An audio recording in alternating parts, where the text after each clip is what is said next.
Very good. तो आज हमने क्या करना है?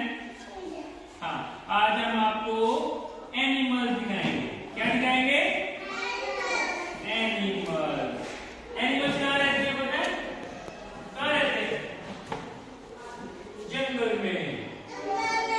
ओके, आपको एनिमल्स का पता है? कौन सा एनिमल कैसा होता है? सभी को पता है?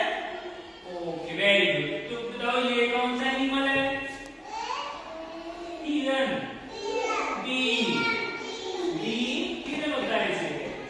ओके, ये तो सभी को पता होगा ये क्या है? एलिफेंट। ये छोटा एलिफेंट, ये बड़ा है। अब ये क्या है? भालू। सभी को सब कुछ पता है। और ये क्या है? नो, ये चीता।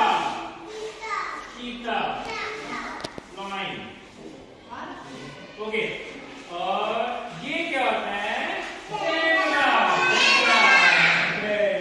आपको सभी को पता है। और ये बताओ मुझे, क्या है? ये और बताओ मुझे, कहाँ रहते हैं? जंगल में। कहाँ रहते हैं? अब मैं आपसे पूछूंगा, फिर आपने मुझे टच करके बताना कि कौन सा एनिमल कौन है, ठीक है? ओके, मुझे बताओ ज़ेब्रा कहाँ है? ज़ेब्रा कहाँ है? ओह वेरी गुड, पूरा है ज़ेब्रा। ये तो हिरन है, और ये देखिए तो जिराफ है। ये है ज़ेब्रा। Very good. अब बताओ एलिफेंट कहाँ है? बड़े वाला एलिफेंट कहाँ है? Very good. ओह नहीं, सभी ने बता दिया। Very good. ओके,